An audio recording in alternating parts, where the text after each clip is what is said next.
All right. Well, I'm going to get started. My name's Sam Filler, Executive Director of the Wine Grape Foundation. Thanks for joining the Fireside Chat this month.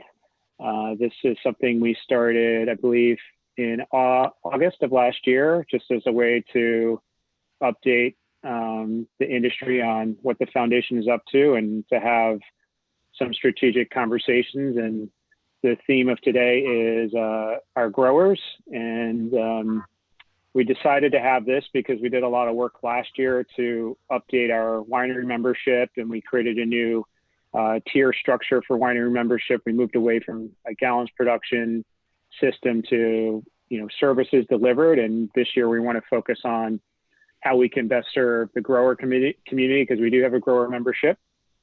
And we do have a lot of grower representation on our board. So we have 20 board members, and 5 of those either are growers themselves or work in grower relations. And you might be able to argue that Oscar Vizcarra, who's, I guess, our table grape representative, although he has a winery, he's also kind of more purely a grower too. So 6 of our 20 board members are, part of the grower community and are, I think, really important parts of our board.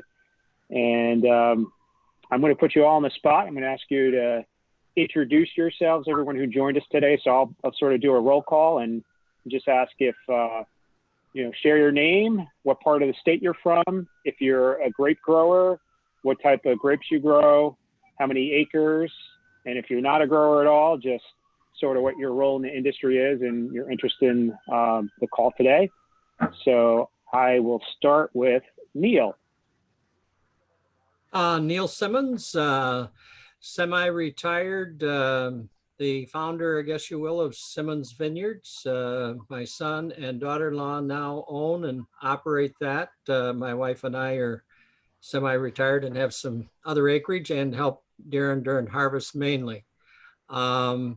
He's owns and leases about 500 acres and does table grapes, juice, wine, and has some vinifera.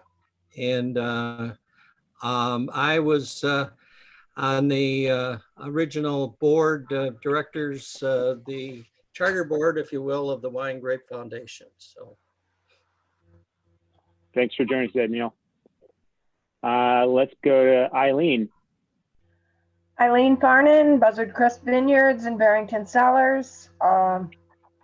We live in the Finger Lakes, overlooking Keuka Lake, and we've got a very small farm winery, family farm winery, and we sell table grapes down in New York City and have been since 1986. I look forward to when you're down there. I get your Concords and all your other grapes. They're delicious. I'm at 14th Street, and September, October, and November. Yep. All right, let's go to Louie and Donna. Hi, everybody. I don't know why you can't see us, but hi. We have an 80-acre grape farm, vinifera, national grape juice grapes, white hybrid, red hybrid, all that fun stuff. Love the foundation. Thanks for all your hard work, everybody. Thank you. Let's go to Dean. Okay, we got to start with unmute. Oh, I'll even give you a video. Maybe I won't do video. Okay, no video. No, there we are. There he is. Well, we are Rock House Vineyards. We have 4 acres of diamond grapes that we grow, and we're looking to expand next year into a couple more varieties. And we're from Dundee, New York, Finger Lakes. Thanks for joining today. Thank you. You're welcome. Dundee. Okay, let's go to Susanna. Unmute myself, and I'm here with my aspiring grape grower. I'm in the wine marketing and PR part of the industry, but I'm an aspiring grape grower in New York State. I'm looking to someday get into that business so my boy can learn how to farm grapes. Awesome. Exciting industry to be in. And, yeah. Thank you for joining. Thank you. The legendary Hans Walter Peterson. Yikes. Hey, everybody. I am the viticulture extension specialist for the Finger Lakes. Just wanted to kind of like to keep up with what the foundation is, how the foundation is interacting with the growers. And we've been doing a lot with the foundation the past couple of years, not just with Bev, but some other things as well. So it's good to be able to have these opportunities to kind of keep up with things. And I'm actually sitting in Minneapolis right now and not Finger Lakes, trying to quarantine before getting to see my family for a little bit. There's Donna. Thanks for making the time to join, Hans. All right, Tina. Hey, everybody. So Eric and I have Sawmill Creek Vineyards on Seneca Lake in the Finger Lakes, and we have 70 acres. About 98% is vinifera. We've still got just a wee little bit of Cayugas and Vidals. Awesome. Thanks for joining, Tina. Yep, glad to be here. Charmaine. Hi, everybody. Charmaine Ushkow. I am not a grower. I'm an advocate for New York State wines. I split my time between the Times Union newspaper in Albany and my house on the east side of Keuka Lake. I pour for a number of wineries, and I am just here to learn. Great. Thanks for joining, Charmaine. Yep. And I think, Glenn, you might be our last guest. Oh, okay. My name is Glenn Clark. Of Crafting a Brand, I'm in Honeyway Falls, New York. I find that most businesses are so busy doing what they do and working on their own businesses that they don't always focus on developing their own brand. And if you don't develop your brand, consumers don't really understand what you're all about. If you're a winery or grape grower, you really have to help consumers understand, instantly how you're different, how you're unique. So I help differentiate beer, wine, spirits, and ciders producers through design work, marketing collateral, advertising, labels, video, however you reach out to your consumers. Also, I am giving a webinar for York Wine Grape Foundation on February 11th, and I think that's on the website. Is that right, Sam? Yes. Yeah, and so we've that's been promoting in our newsletter. Okay, great. So I would love to see you there. It's Yeah. called How to Create an Unforgettable Wine Brand, and that's February 11th at 10 a.m. So nice to meet you all. Thanks for joining. And I actually, we have Erwin and Norlia from the North Country. So you guys want to introduce yourselves? Hi, I'm Nolia. Erwin will join soon. Erwin will be coming a bit later. Hi everyone, I'm from Four Maples in the up north at Champlain. And sorry, I have some problems earlier on with my microphone, and I cannot hear what you all are talking about. Look, if Sam could fill me in a little bit. We're just doing introductions, so and just want to thank you for joining. So, Thank you. Yep. Looks like McCary Vineyards. I'm going to assume that's Gabriella. If you want to just introduce yourself, say where you're from, what types of grapes you grow, how many acres you have. Hi, Sam. Sorry, I was on mute. We are here in the North Fork, and about 160 acres planted to vine in Mattatuck. And what else can we say? Sorry, your wines have life force. From another call. Pardon? I said your wines have life force. We have life force. Send our best. Hope everyone's doing okay. Thank you for joining. Thank you. So we're also joined by members of our board, and I'm going to have them introduce themselves now, and they're going to share, what motivated them to join the Wine and Grape Foundation board and how they hope to support the grower community, and what more they see the foundation can be doing this year. So we'll start with our board chair, Charlie Marshall. Hey everyone, thank you for joining today. This is a very important topic, the growers, where all the grapes come from. I joined the board, I want to say about 3 years ago, and I've been the chair just starting this year. I have been involved with the Wine and Grape Foundation in various forms for quite a while. I have a farm-to-table restaurant. I'm the chef owner here in Manhattan, and we're really farm-to-table, so our wines are all New York wines since we opened in 2013. And I became part of the foundation because I think that it's, one, it's something that I really enjoy and love, but also I felt that having a restaurant that only carries New York wines, you start to look at other lists in New York and see that unlike a Californian restaurant or an Oregonian restaurant or a Washingtonian restaurant, you don't typically go into a New York City restaurant or a New York City liquor or wine shop and see the number of local options that you would in other states.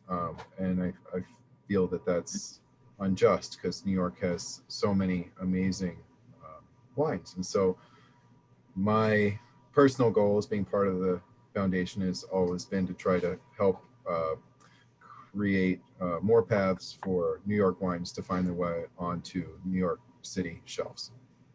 And I think the growers are a big part of that because without you guys, there are no wines. And also I think something that's become clear the longer I've served on the foundation is that we'd really like to have more grower participation. And I think for that, we want to find out what we can do to make it worth growers' whiles to participate and be part of the process with us. And thanks for coming today. Thanks, Charlie. We'll go to Kim, our passport chair. Great. So I'm Kim Wagner, and Sam said I'm the past board chair. My husband and I founded and continue to operate Stout Ridge Vineyard and Distillery in the Hudson Valley. We started off growing most of our own grapes, and over time we've migrated to mostly purchasing grapes. And so for that, we need growers. Why I joined the foundation was primarily because a substantial amount of our budget, actually by law, is given to various research entities for the purposes of viticulture, enology, and marketing type research. And that's a passion of mine, and thought that I could contribute. And I'm still here. Thanks, Kim. We'll go to Matt Doyle. Good afternoon, everyone. Matt Doyle, Doyle Vineyard Management. We're here in Finger Lakes in New York. We have farms on both Keuka and Seneca Lakes, about 900 acres. We do some management as well, so for some other smaller places, but joined the board this past year, so I'm a newbie. Just trying to hopefully get us a good voice of the board to help us to kind of bring back what it used to be. In my mind, I was in 1999 when I started in the grapes. We had Viticulture 2000 and 2003, and it seemed like we had a lot of energy with growers. And at all the meetings, you'd have a lot of growers that would make it. And it seems like we just have too much going on. You don't see a lot of the same faces that you used to. And I just want to try to bring that back. We grow, we're split probably in thirds. We do juice grapes, hybrids, natives, and then we have a lot of vinifera as well. So that's us. Thanks, Matt. Go to Linda. I'm Linda Purdy. I farm with my brother Jeff Pendleton between Keuka and Canandaigua Lakes. We have 190 acres of 8 acres of vinifera, 40 acres we grow for national grape, and the rest are hybrids and natives. And we also farm 500 acres of soybeans, corn, wheat, and hay, so we have enough to do all the time. And I joined the foundation because Jim Bedient thought I should. And that way I get to meet a lot of interesting people and see what the foundation's up to. I really believe in what they do. I brought a little prop here. It's a bottle of Richard's Wild Irish Rose. And when I was growing up, that's what we equated New York State grapes and wine with, something like that. And then thanks to the foundation, the wine grape growers, the foundation, and a few pioneer estate wineries, it's grown into what it is today. It's pretty impressive. So I just would like to see the foundation promote our product and our research, and they do a fine job of both. And I'd like to see them continue to do so. Thanks, Linda. We'll go to Mike. Hi, I'm Mike Colizzi. I am the owner of Kishon Glen Vineyards, 8 acres on the west side of Seneca Lake, growing only vinifera. I joined the board back in 2016, I believe it was. And I joined because I wanted to ensure that the younger growers and first generation growers had good representation on the board, as well as making sure that there was a proper use of research funding for everyone involved in the industry. I, as many of you know, have been around the industry for a while. I started with Hans Walter Peterson actually years ago with Cooperative Extension. And I've seen the industry from a lot of different aspects.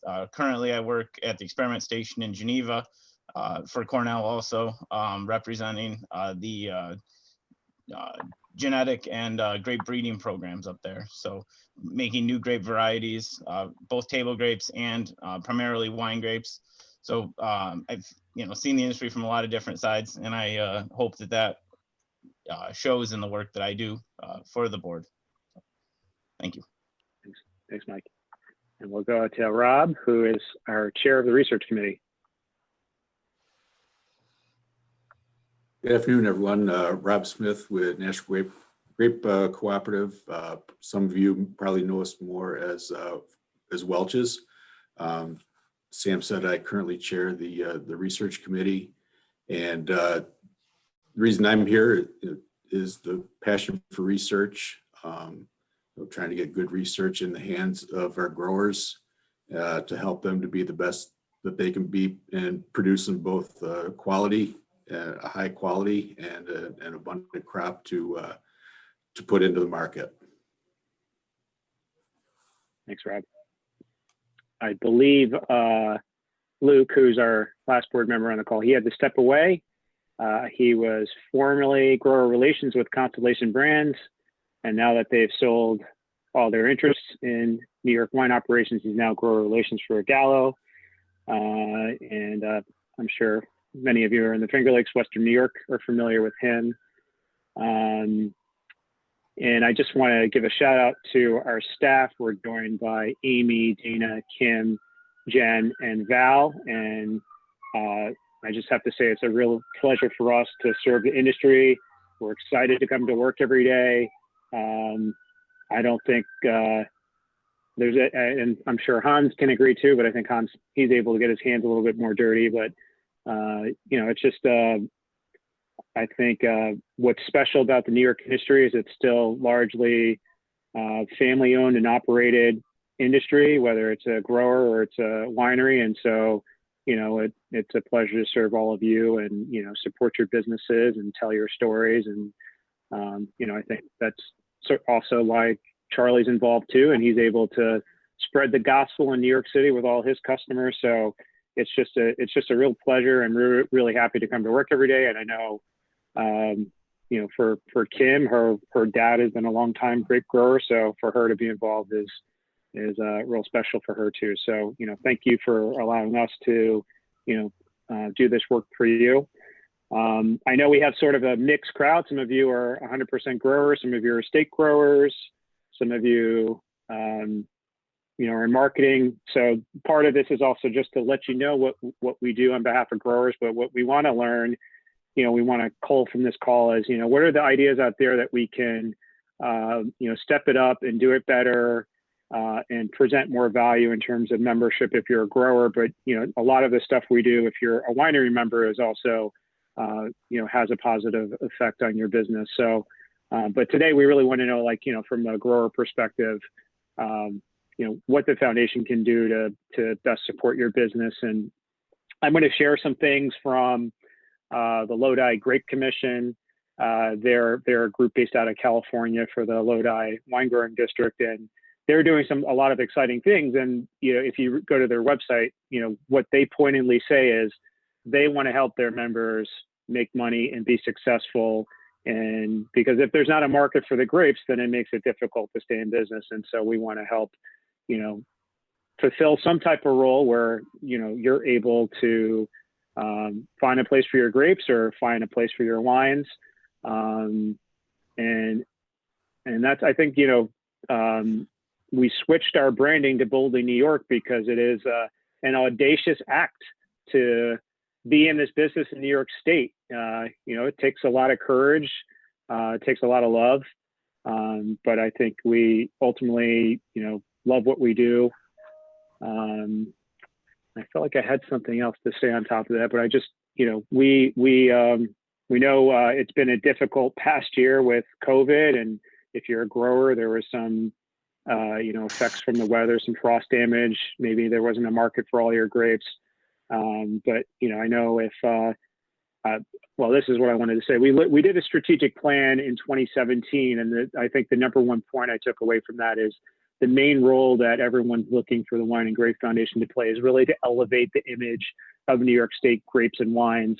And so the more we're able to do that, the more people know about the story about New York State wines and grapes, and hopefully more consumers that are interested in purchasing all the great things we have from New York.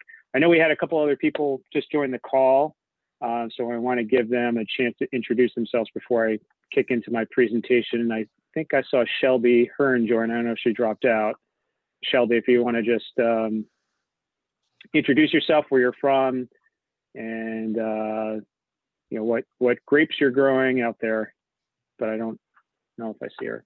But I know Yancey joined, so I'm going to call out Yancey. Nope. Can I be heard? Yes. Cool. Sorry, I just found my way in. Anyway, I'm delighted to be here from my perch in the Hudson Valley. Thanks for joining. And Todd?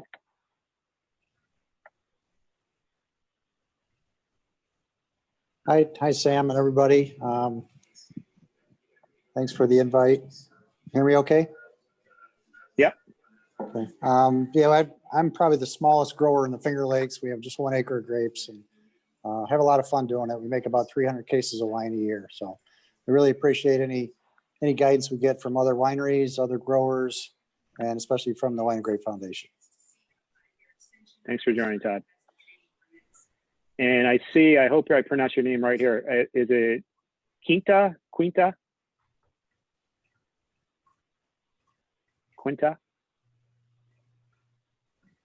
No.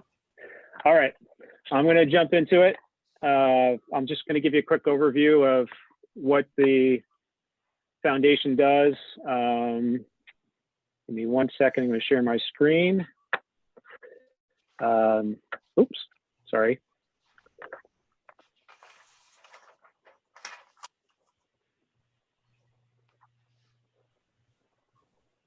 One participant can share at a time. Okay, here we go.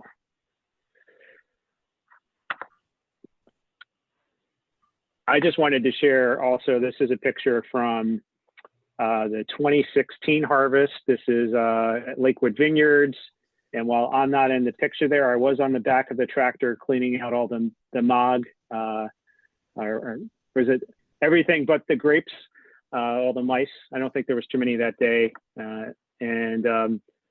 This is before I started in the position. So, I feel it's really important for me to better understand what it's like to harvest grapes, what it's like to be a grower. And, I wanted to get back out there this year and get my hands dirty. I keep a pair of muck boots in the back of my car. And so if any of you ever want to invite me for this year's harvest to come out and just see what you do, and you can give me, any We'll task be you want me to tying do. in the spring.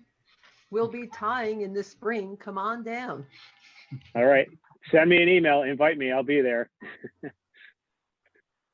So anyway, I just want to say we sincerely, and I sincerely really value you all. And I think it may have been said by Neil, but it was the growers who helped found the Wine and Grape Foundation. And I think that's a really important contribution and legacy that our grower community has. And, we want to honor that, and we want to make sure that we're doing our part to support you. So what we do is, I think primarily is the research program, and Kim Wagner hit on this. So of the state funding that we receive every year, we put about 40% of that towards research. And so on average, we're investing about $600,000 a year in research. 350 comes from the state of New York, and then another 250 from private contributions. And traditionally, those contributions come from Gallo, Constellation, Welch's. There's the Lake Erie. I'm getting the name wrong. Maybe Rob, you can help me out. But the Lake Erie growers compile together a pool of money that they contribute. What's the official name, Rob? It's the Lake Erie Processor Group. So they put in about $75,000 a year. John Dyson has been a longtime supporter. And so that primarily funds viticulture and enology research. A lot of the funding that Gallo contributes has been going towards Dr. Gavin Sachs' work on, flavors in wine. But the viticulture research is really important. It goes towards Bruce Rice's grape breeding program that Mike works on. It goes towards testing different pesticides and chemicals. That was a lot of the work that Wayne Wilcox used to do. It goes towards the Veraison to Harvest newsletter that Tim Martinson publishes with the whole extension team. So if you don't receive that during harvest, I highly recommend signing up for it. I find it very helpful because it provides a snapshot of what's going on across the state during harvest, and they do a nice wrap up at the end of harvest. We support the research in Long Island through Alice Wise, who's doing really great work out there on sustainability practices and breed specific research to what does well on Long Island. We were involved in the Northern Grapes program when that was active, so helping to cultivate the Minnesota variety so that they could grow in the colder parts of our state and even in the upper Hudson Valley region. I might turn it over to Rob if I missed anything as our research chair, and he's been involved for a long time, but maybe you could just explain the process we go through to select the projects we fund. Sure, thanks, Sam. Basically, our research program is proposal driven. We look at the merits of the proposals when we make our decisions. Basically, now is I'll say the committee's busy time of the year. So in December, after harvest, we review. Many of you have seen that in the newsletter that went out. We review our RFP. Looking for areas of interest that are important to the industry and areas of research. The RFP gets distributed in December, and we're within a week or so of those proposals and progress reports being due. We will review those here in the next month or so, and in reviewing those, we'll be making our funding decisions for the upcoming growing season. So in a nutshell, that's basically our calendar. Could I ask a question, Rob? Who's on Rob's committee? Are they growers, or what the representation on the committee? Are they grower community, or what's the composition of the committee? I think the majority of the committee is on this call. It's Rob, Linda, Mike, Luke, Jan Nyrup from the experiment station. I don't know if Kim Wagner, you're serving on it anymore, but she was on it before. Dana Alexander is the staff person to the committee. So it is primarily driven by the growers. Great. Jerry Barnheidt is also on. Right. And we He have owns a Victory. new member from Long Island. Great. Yep. Great. Thank you. Yep. I guess I should add on just on that point. Thanks for that question, Neil. If you are interested in getting involved with the foundation, we certainly welcome folks to join our committees as participants or volunteers, not as full board members, but as to help contribute to the work of the foundation.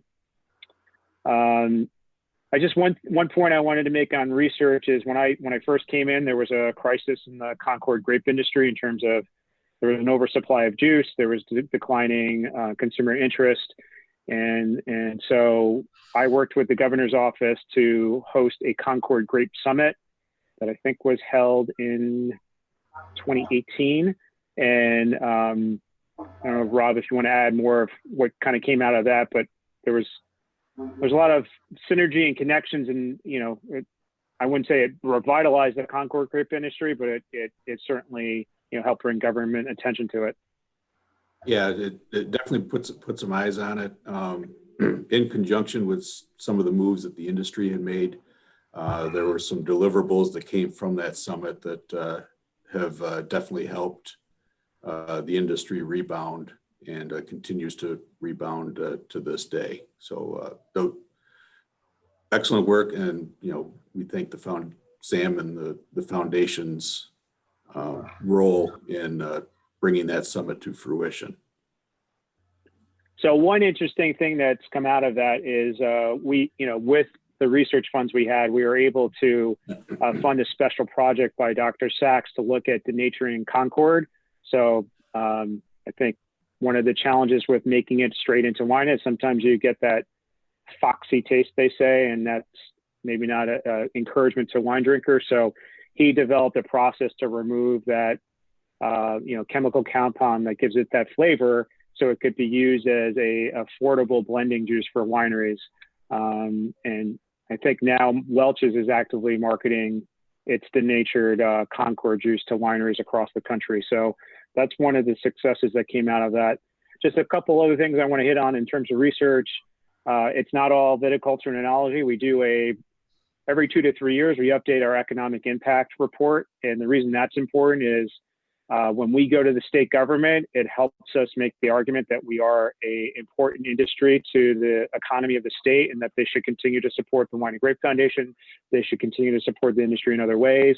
I think it's also, important to you as an individual business because gives you a sense of, where do we stand relative to other industries? Where do we stand relative to other states? And I think it's a point of pride because we are a big, I wouldn't say we're a huge generator of economic activity in the state, but we are an important industry to the state of New York.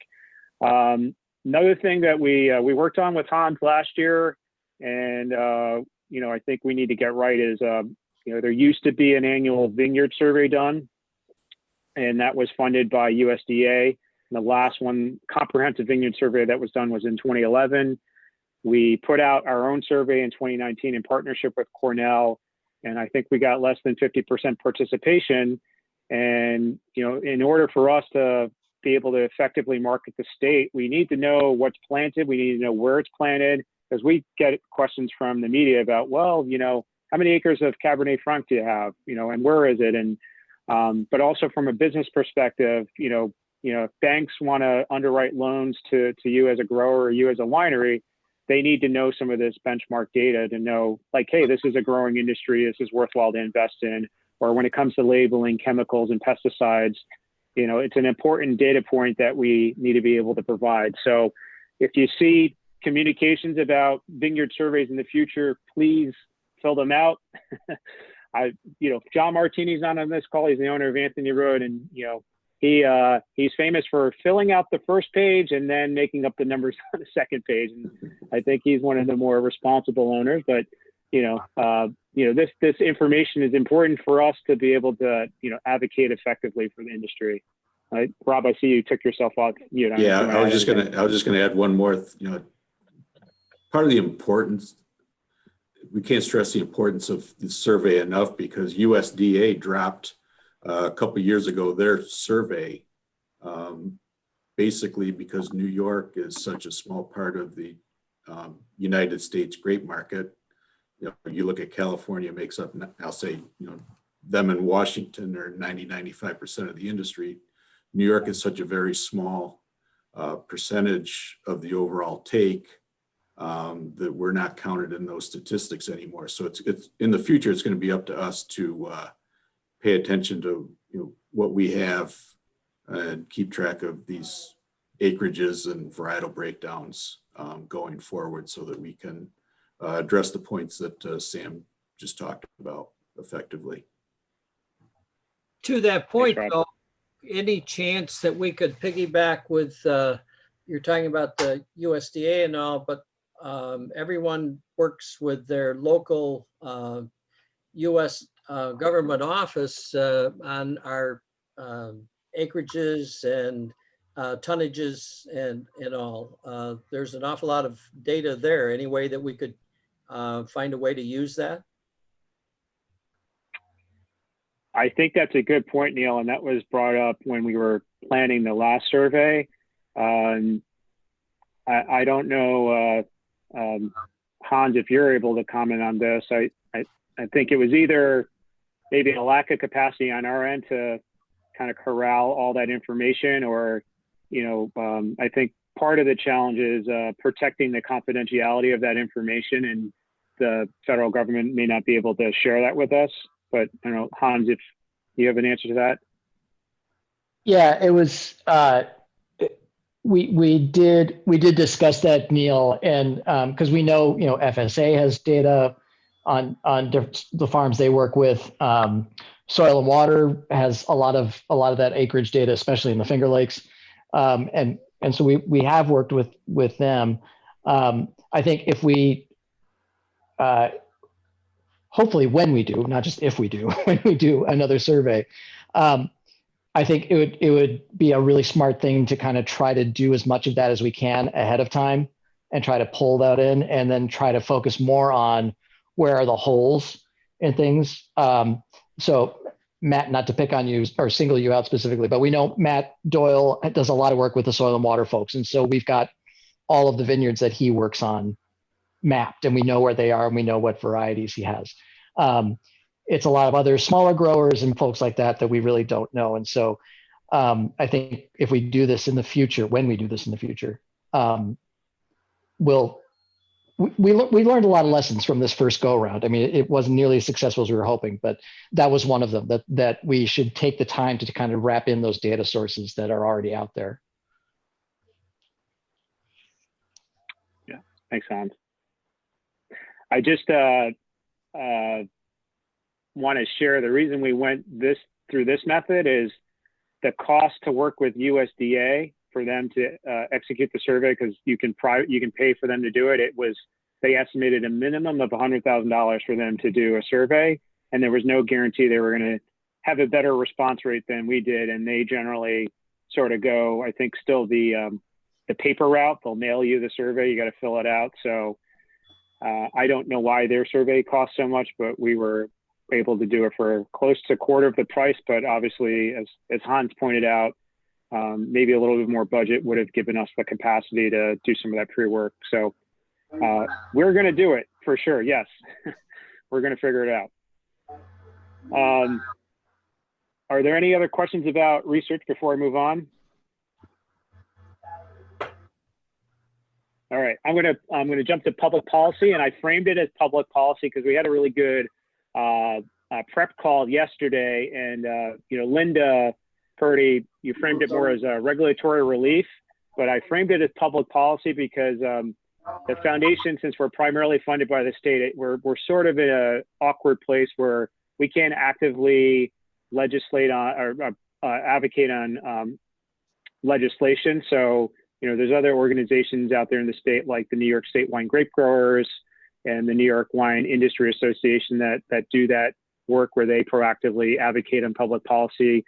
But we, as part of the membership dues that we receive, we use those private sector funds to participate with the Farm Bureau. They have a group called the Agricultural Alliance.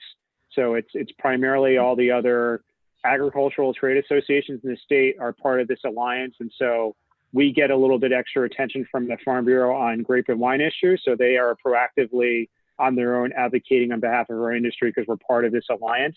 And the New York Wine Industry Association just recently joined a couple months ago. So, you know, we have good representation on this alliance.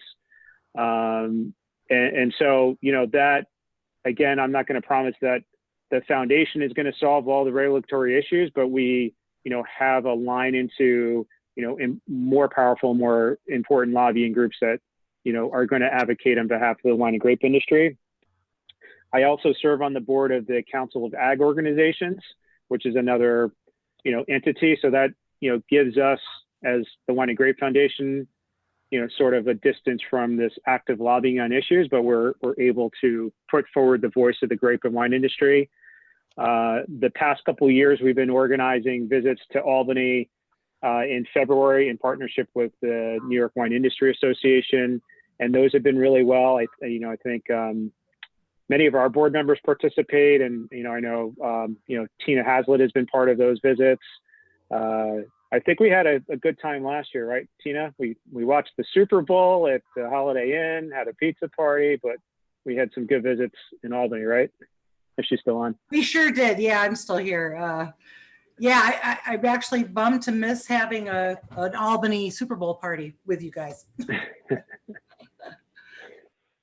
That will be a golden memory for a long time. And just on this point, I want to add, on our board, we have representatives from Empire State Development and Department of Agriculture and Markets. So we have a really strong connection with the state. And I just got a notice today from Jen Russo, who is the viticulture specialist out in Lake Erie, that they just received a disaster declaration for the frost damage that occurred last spring. And not to say we're taking credit for pushing for that, but we, got in touch with the governor's office. We got in touch with Senator Schumer's office. So they were prepared to step in and support the growers in any way. And I just point that out as we have this line of communication where we can help be a voice for the industry as a way to kind of push forward on these issues. So, but I think, from what I understand, regulatory relief is a big area where we may not be able to help directly, but that's a place where growers need more assistance. I think the foundation, we're probably more well known for our marketing. And I mentioned the Concord Grape Summit already. We used to run a program called New York Drinks New York, which culminated with a big tasting in New York City. And I think we went out with a bang 2 years ago. We had it at the Rainbow Room, and part of this big tasting, we have about 50 wineries that participate. We do tasting panels or tasting seminars where we have winemakers on the dais and we have a facilitator. And one important change we made last year is we had Mike Calizzi also serve on the panel as a voice for the growers and to give a perspective, viticulture perspective of how, the grapes are grown and the care that's gone into producing those grapes that make these wonderful wines. And I think the participants in those panels really found it valuable to have that grower perspective. And, that's something we're looking to continue to do moving forward. You may have seen we're doing a lot of virtual tastings, and that's an area where we want to incorporate more grower voices. And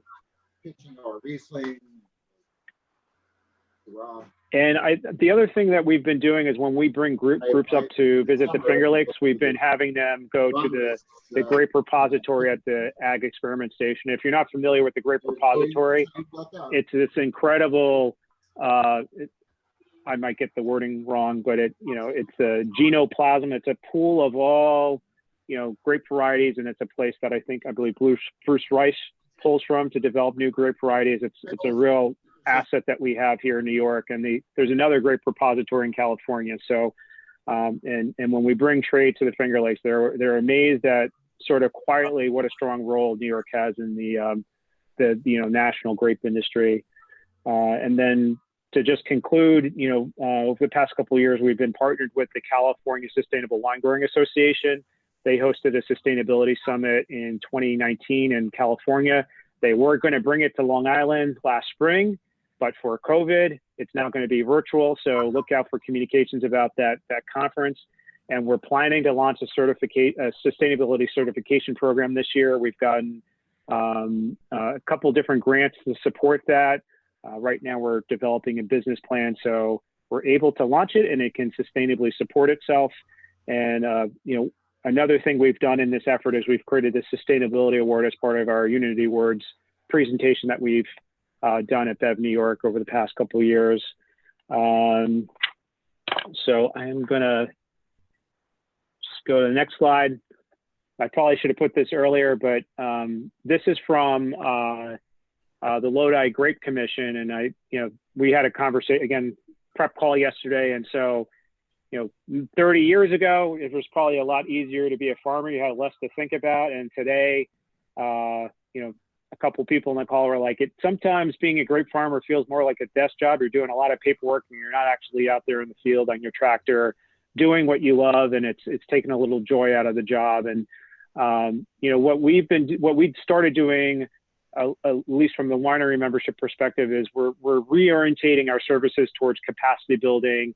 And so we have a partnership with the accounting firm in Rochester, Mengel Mesker Bar. They have an accounting hotline that they do for us. They've been hosting webinars on accounting practices and other tax practices that are specific to the grape and wine industry. We've partnered with DTC Wine Workshops and the Wise Academy to help wineries up their digital practices and their online presence. And so these are things that we also want to do on behalf of the growers, and certainly welcome you to participate in these webinars we've been hosting. And if you go to the Lodi Grape Commission, they've started this new initiative called the Modern Farmer. And I'm not seeing okay, 1 second. I just want to share their new document with you. 1 second. Here it is. So they started this new series, The Modern Farmer. I don't know if this is hard to see. I'm going to zoom in a little bit. And so, like I said, how do we support the growers in improving their profitability and marketing? And they've done this really interesting initiative. So you might be familiar, wineries have tech sheets for their wine bottles, and it gives you all sort of the baseline information about the AVA that the wine is from, what type of grapes are in it, the alcohol level, the sugar, maybe some details about the vineyard it's from. And so they're working with their growers to create these, tech sheets about the grapes from their farms, so that they're better able to find buyers for their grapes. And if you've been reading in the wine press, there was an oversupply of juice in California. They were ripping out vineyards, and in particular, I think Lodi is very well known for Zinfandel, and they were having trouble, finding markets for their grapes. And so this is an initiative on their part to support their growers and, being able to best market themselves out there. I'm just going back to my PowerPoint.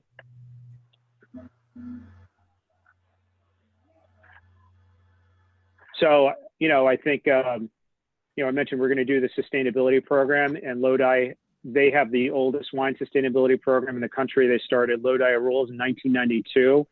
And, I think fairly people probably bring up, they're like, well, why should I adopt these new practices or more rigorous practices if it's going to cost me more money, if I'm not going to get any more for my grapes?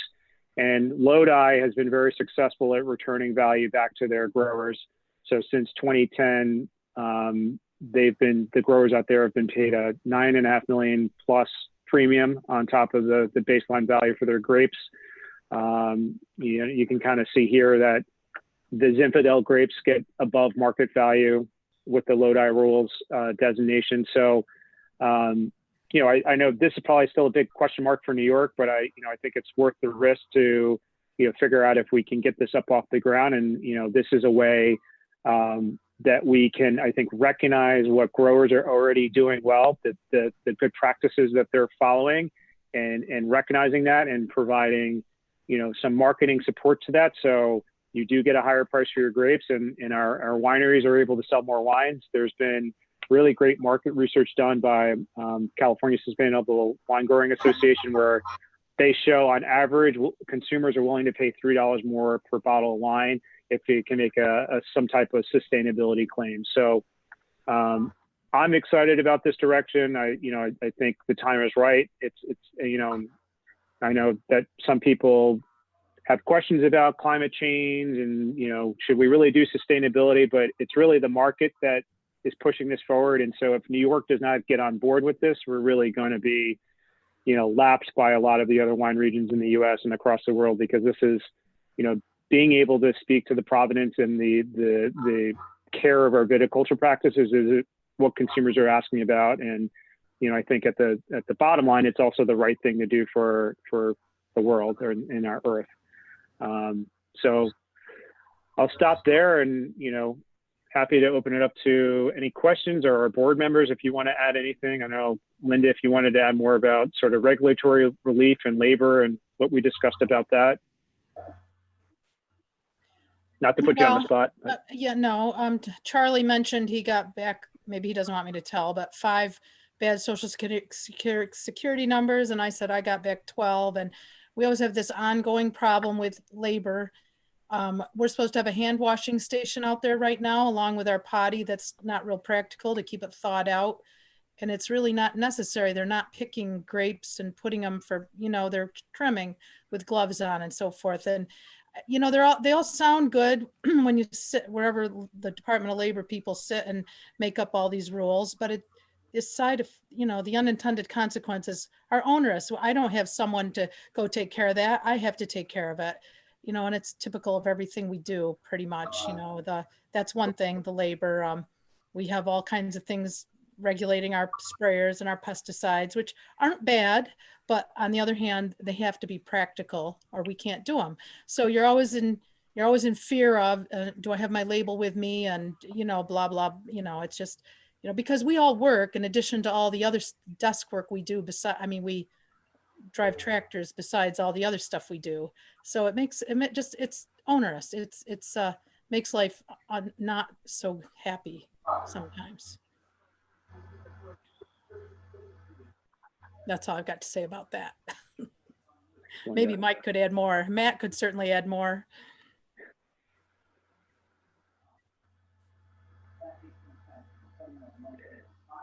I do have a question from Erwin. He said, can you help on the insurance issue, winery insurance, crop, and events? And maybe you want to add more, Erwin?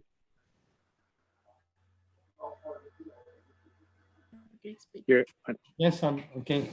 Actually, we are planning to sell our wine at markets, and we are asked to carry an insurance.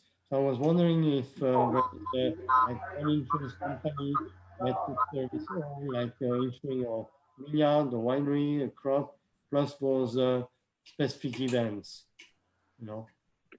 Yeah.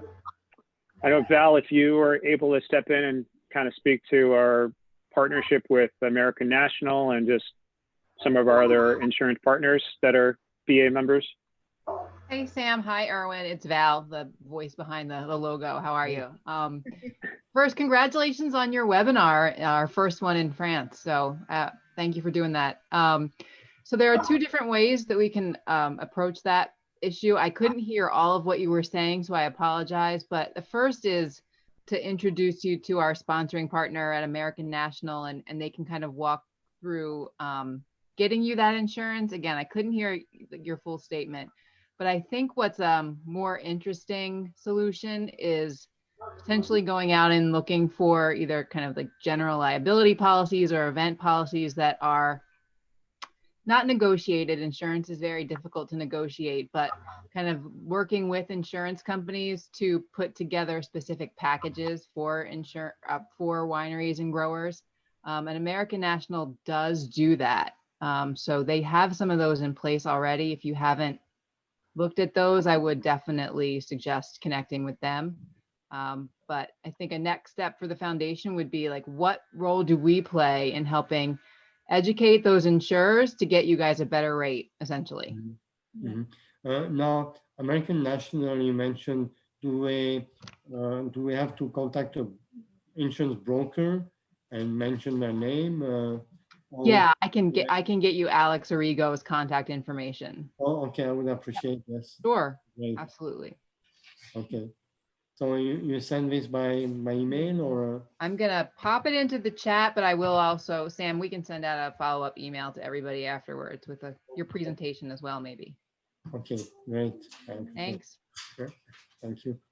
Sam, I have a question. I think there's one question from Dan Schuler here on the chat side that how can the foundation help advocate the non-vinifera grapes? That is an interesting question for me because yes, we only grow hybrids in our vineyard and non-viniferas, I should say. So we are excited that at least we have our first goal for our wine last year with US ratings, and we hope to see more non-vinifera or growers also be be recognized with their wine. So I don't know, how can the foundation help us to kind of push this forward? Yeah. I don't know if I'd go so far as saying this is the third rail of wine politics, but depending on where you're on the Finger Lakes, it certainly is a third rail issue. But I think, it depends on what you mean by advocate, if that means marketing or just bringing more attention to the grapes. One of the seminars we held at New York Drinks New York was hybrid focused last year. When we went through our strategic planning process, we were very intentional about setting our vision statement to say that we're going to be the world's premier cool and cold climate viticulture place in the world. And that was very intentional because, Concord is actually the most planted grown variety in New York State. 2/3 of all grapes in the state are Concord. And so I know probably what Dean and you guys are referring to are really the hybrid wine grapes. But, our mandate from the state is to represent all grape varieties. And, we intend moving forward with our marketing to do that equitably. And I think the market is changing too, because there is recognition in the quality and the value of hybrid based wines. And I see Mike unmuted himself, but I know Kim also has, interesting ways to talk about that too, because she works with hybrid grapes and also native grapes for wines. But I think there's been a shift in the market. I love Cayuga white-based sparkling wines. I know that's not what you grow, but I know your Marquette is fantastic, and there's a lot of parts of the state where Marquette's being grown, and even in the Finger Lakes. But I'm turning it over to Mike, and I'll stop talking. Okay. Thank you. Yeah, so I'm coming at this from a couple standpoints. I mean, obviously, I mentioned I grow only vinifera myself, but by my day job, I work for the Grape Breeding and Genetics program there in Geneva. And as Sam talked about earlier, the sustainability initiative that the foundation is taking on this year, there's a clear winner out there when it comes to sustainable wine growing, and that is the varieties that we're working to develop at the experiment station. The no spray, low spray, very disease resistant varieties that we're growing there and developing there, that the funding for a large part of that program comes from the Wine and Grape Foundation and the matching state dollars. So there's a lot of, there's a lot of good energy and good movement right now in that sustainable low spray, no spray varieties. And these are really going to hit that mark when it comes to the new initiatives that are out there. And when we had that seminar at New York Drinks New York, I was getting a lot of interest from the media and trade people down there about newer varieties and how we can produce sustainable varieties. And I know this year I saw a post on Instagram from one of the wineries out on Long Island. I forget the name of the winery. They were talking about their sustainable program down there and their initiative that they are buying a lot more hybrid varieties because they are more sustainable. And they bought a bunch of varieties, grapes from the Finger Lakes area. So there's definitely a shift in the market, and yeah, there's a lot of potential out there. And they grow reliably here compared to vinifera, which, you know, sometimes don't make it. Yes, it's true. I would like to add also, when we had this seminar with the French French members on the other side, we were talking about hybrids, and I don't know whether on the marketing view or marketing side, does hybrid sounds good? We were talking, I mean, our Sebastian, our colleague was saying, like, we should call it, we call it Nordic varieties. And they were saying like, oh yeah, it's a nicer name than hybrid, because I don't know what is the perception when they say hybrid. So I don't know if that we should, I don't know, think of a marketing name for these types of grapes, you know. John Martini's answer to that is call them Cuga White, call them Rougeans, call them Deschanix, call them Aramella or Arundel. Just don't call them hybrids. Call them by their name. Aurora. The other thing is, it's a good point. Yeah, we both grow and buy hybrids, and we're in the New York City market essentially, because I'm 50 miles outside of New York City, and we can sell them at a premium. The trick is you don't call them hybrids, you call them by their name. But more importantly, we took the kind of more of a French approach, where we're not selling a lot of straight varietals. We're doing a lot of blends, and we're giving them fanciful names, and people are fine with it. Okay, that's what we do too. That's what we do too, yeah. But you know, when we were talking about them, sometimes there were some people are not very I say tuned to the hybrids variety, so they kind of like ask us, how does it equivalent to what viniferas, you know? So yeah, I mean, what we do, honestly, we just say that they're the local grapes. Okay. And the other thing is when mostly it's wine people. So most average consumers really don't care. They either like the wine or they don't like the wine. When I'll call them wine aficionados walk in and they give me a hard time about it, I say, look, you don't go to Spain and ask for a German Riesling. And you don't go to Germany and ask, you know, for a Bordeaux. So why are you coming to New York and asking me for California? You're right. Good answer. I'd like to add too that it's an inherent insurance policy for us too. If for us to only grow grapes, if there are years where we have a tremendous cold spell or whatever, where all our vinifera is gone, this gives us some grapes to sell that they're still going, and it's also market protection too. You know, if we have a diverse portfolio of stuff, like if the viniferas are doing really well and then the natives aren't, then we can sell those. But the year those don't do so well, we can, you know, try to push other stuff on people that, you know, could use it from us. So it does help us to have a little more portfolio to what we're doing. So I'd be curious to hear what Charlie has to say as a restaurant guy in the city. Well, we push. So, you know, when I'm going to start from the beginning, and I'll still keep it short and sweet. In 2013, it wasn't whether or not you were selling hybrid or you were selling vinifera. It was, where's the California Cabernet? What do you mean New York wine? I like to think that we've been a big part in changing that attitude. But I also think that the eat local, drink local movement has had a lot to do with that as well. And also the ever increasing quality of New York wines in general, which has, I think, been exponential just since we opened in 2013. And more understanding of what the, I don't want to say cosmopolitan, that's the city dwelling palate wants, because they're not necessarily cosmopolitan palates, but they are city dwelling palates. So now we carry still mostly vinifera on my wine list. And certainly the wines that I see in liquor stores are mostly vinifera. Now,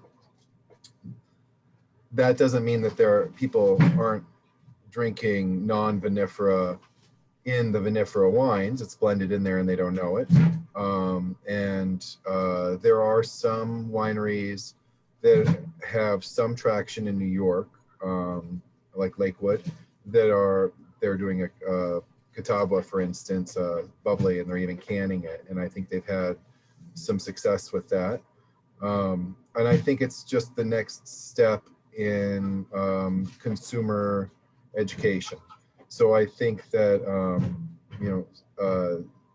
Sam and the staff have been working really hard on a new marketing initiative and program for the Wine and Grape Foundation. I think that, of course, anything we can get in front of the consumer is educationally going to be beneficial to everyone, all tides, all boats float in a high tide, whatever. But I think also it was a big step to get people, the consumer, just to start to drink local and start to drink New York wines and admit that they liked it. And then they have favorite wineries and they can go to them and et cetera. And I think that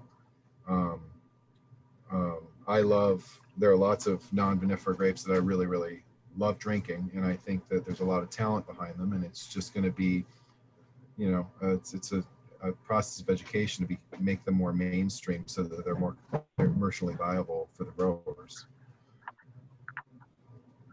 I didn't keep that short. I apologize. I want to add, I was able to meet up with some friends on Monday, and we went to go see the new Moynihan Train Hall, which is next to Penn Station. And there's this, if you haven't been to the city for a while, there's a whole new neighborhood now called Hudson Yards, and they have a Whole Foods there, and the Whole Foods actually has a kind of a quasi bar where you can get beer and wine to go. And on their wines by the glass list, the local wine that they were featuring as a white was a Vignoles from Cuca Lake.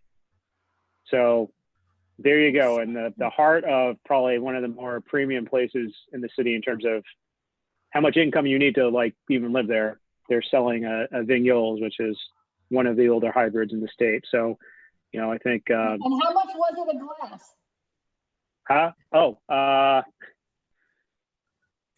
It was $16 a glass.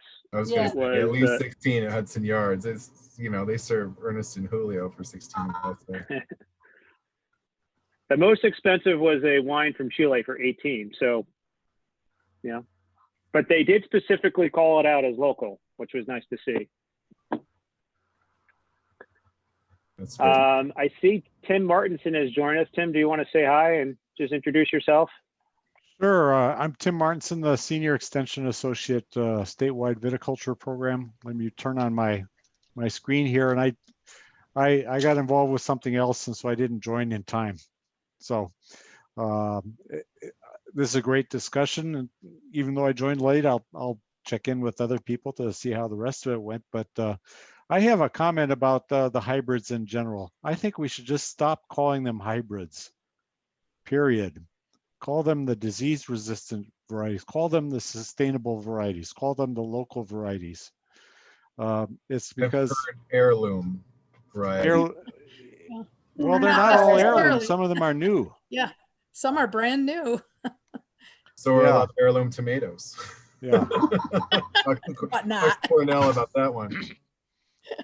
And I'm just putting together an abstract for out in California because I'm part of the Vitis Gen 2 project that Mike Colizzi is part of as well. And it's amazing the stuff that's coming down the pike in terms of new varieties. One example is Andy Walker's Pierce's disease resistant varieties that have Native American species in them. And I've tasted some of these, and the red one of the red ones, I can't remember which one, you know, if you had not labeled it, I would have called it Cabernet Sauvignon, but you know, it's going to have a different name. And so they're not going to be able to sell it for $50 a bottle or $75 a bottle. But I think it's something that the industry in general should embrace, because if you can have a grapevine that you only have to spray twice instead of say 11 times for Chardonnay or something like that, that's a big win for sustainability. And it's you know, and it's not going to be a huge changeover, but certainly it's something to think about for the future. And the challenge is to market them in the era of varietally named wines. But it is amazing what they're able to do, and the varieties that are coming. Mark, do you want to add something? I was going to say, I think in the spirit of New York and our industry in general, we can write our own story here. You know, we're the ones growing these varieties. We can write our story of them. We can name them and call them what we want and how we want. Now we can really develop the marketing behind it. We can do it all, and that's very representative of the New York industry and how we've kind of grown as a terrific world-class wine region. You know, we've done it ourselves, and we can name these varieties and tell their story. Sounds really bold. We'll just stick with that. We're bold. So are our varieties. Tim, I also want to mention that we've been doing through the New York Drinks New York program. When we started that program 10 years ago, there was a bit of a stigma around New York wines in the New York City market. Since we have kind of lowered that thought process, people are more and more open to various types of New York wine. So I think that's really helped, especially in some of the seminars that we've been doing that have focused on hybrid wines. I know we did one in December, and that seminar was almost the highest attended seminar that we had done all fall. So I did just want to point that out. Nice. Thanks, Jen. Yeah. Go ahead. Sorry. No, I was just going to say, we were intending to keep this for an hour, but it's been such a great conversation. I just wanted to see if Tim, go ahead, but just if there's, the purpose of this was just to also hear like what the foundation can do to best support growers and in your businesses. So if there's any, comments on that, we're happy to hear it, but I just want to let you all know our door is always open. Please contact us. Jen is our, she leads our membership efforts, and, we are, anxious to do our best on your behalf. But Tim, please go ahead. Oh, I guess I was just going to pose a question, and sorry, it doesn't have to do with the foundation particularly, or specifically, but I'm wondering what is the fate of all those Aurora acres now that with the handover to Gallo, that sort of segment of the industry which had been growing with Cook Champagne and so forth. That now they're not going to be able to produce in quite the same way. Does anybody have any insights about that? And what does that say about the market for some of those bulk varieties? Time will tell. Tim, the best answer I have right now is just like Elaine said, time will tell. I got my email for Gallo last week, and doing a lot of training right now. But yeah, it's going to take some time to figure some of that stuff out, and I'm not sure that it'll be in time for this harvest, but time will tell. Lot to figure out. Okay, thanks. I'm done.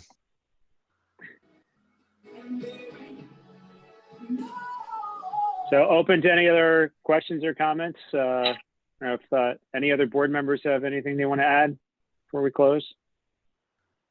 Can I ask a question? Yes. Are you planning on any kind of advertising or promotion for table grapes And I'm not talking just Concords. Even though the state has more Concords than anything else, there's also a few people that have seedless. And they are very welcome in New York City. Yeah. We don't have anything currently planned, but we are, as part of our state mandate, supposed to represent table grape growers, and one of our board seats is for, specifically has to be for table grape growers. So that's an area that I also want to make improvements on. You know, as far as we know, there's 500 acres of table grapes planted in the state, or a little bit less. So, you know, I think that's part of the reason it hasn't got as much focus from us in the past couple of years. But I'm personally a fan of the seedless varieties like the Mars and the, I don't know if it's Venus. Those are delicious. So, you know, I know we emailed probably last year, and it's definitely a dialogue I want to continue and, you know, figure out how we can best support the table grape growers. You know, I'm a really good hack at seeking out grant funds or shaking down the state for some more money. So if we can develop a good idea together, I'm happy to make it happen. Because the restaurants, this past year with COVID, of course, the restaurants kind of fell on their face. But you can understand it. They're lucky if they're still alive down there. And but before that, it was finally building. It took enough years, but it finally was growing to the point that there were probably 25, 30 restaurants that I serviced down there. Wow. I know Nostrano Vineyards, I don't know what their kind of commercial side, but they run a CSA for their table grapes, and they've been doing, and I think they also privately package for other growers too. You probably know them through the green market, but no. Well, they're in the Hudson Valley. They were seeing a lot of success through doing CSAs. A lot of the guys around the Hudson Valley do that. Yeah, they also, Nostrano worked through some farm hubs. So it was, you know, obviously when they're available, it was pretty easy for me to get just, you know, if I wanted to order table grapes or even some hybrids, they'd have them available, not seedless. Anyway, Eileen, let's set up time to talk more. I'd love to dig into this more with you. Yeah. We've got time, that's for sure. Yeah. We have about 20% of the program there at the Geneva station is devoted to table grape breeding, Eileen. It's amazing. I've definitely got a new appreciation for them and what they can truly do. The flavors, the crispness. And when you have the California private breeders coming to us and saying, we want the flavors of New York, you know that there's something special there. And not only that, but our varieties are also very early in comparison to their varieties. So they hold a special place in the market, that's for sure. Well, anybody who's ever tried them can't believe that we grow them here. You know. Yeah. Are you going to put any of the new Everest? You putting any of the new Everest seedless in? Yes. Yeah. Yes. Well, Bruce gave me one a long time ago, and I kind of figured out the kinks in it because they all have their own little nuances that you have to get around, just like vinifers. To grow vinifers here, you have to know what you're doing. And it's the same with the seedless. They take an awful lot of hand labor. Yeah, they do. And they're a downy mildew magnet, unfortunately. But other than that, they're pretty good. Most of them are. There's a couple of them that aren't, but most of them are. Sam, could I jump in again with just one more comment and concern that maybe the foundation can help me wrap my head around? I found out last fall when they came out with the state ag statistics that they no longer do annual production estimates for grapes outside of California and Washington State. So they don't do Oregon, they don't do New York, Pennsylvania, anywhere else. We have no crop statistics anymore. We don't have the acreage surveys every 5 years.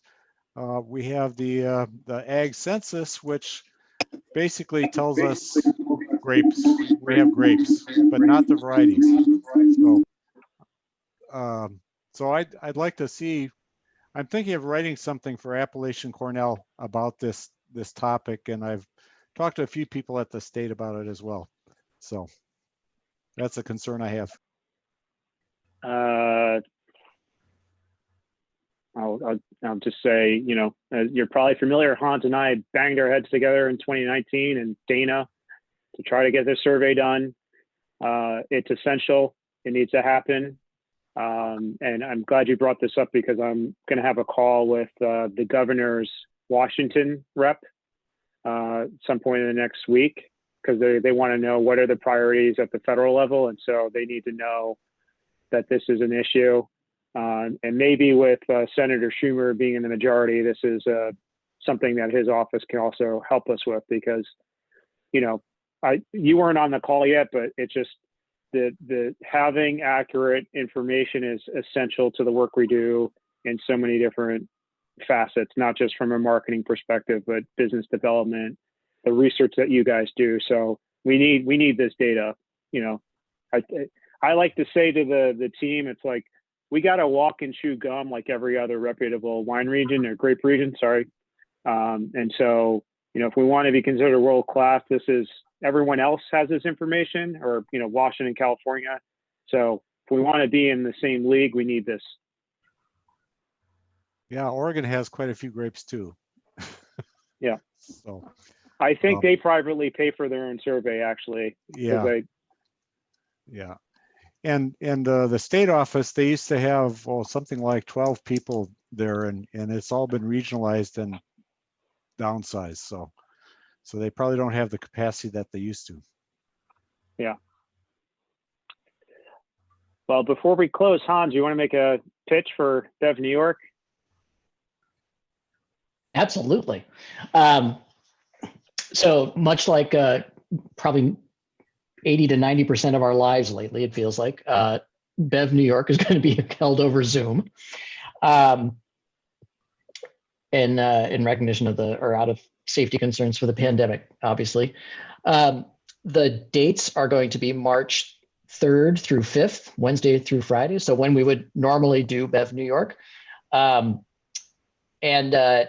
Instead of having, as we have in the past, instead of having an entire 6+ hours, 8 hours of content about any given topic on a day, we're going to break it up into smaller chunks. So basically 90 minutes to 2 hours each day is going to be devoted to business, one chunk to business, one chunk to enology, one chunk to viticulture. So,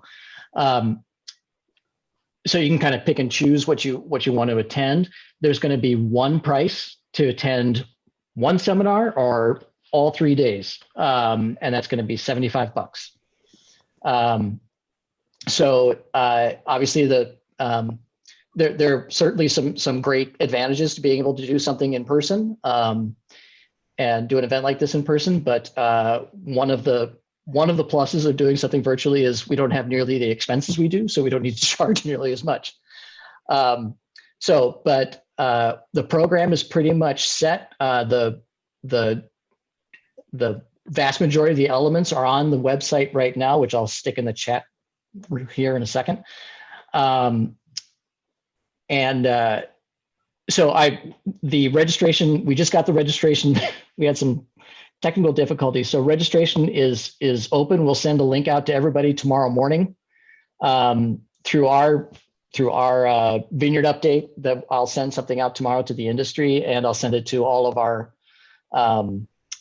to my colleagues in other extension programs, and Sam and your staff. I'll make sure that you guys have it, and you can start sending it out to your folks as well.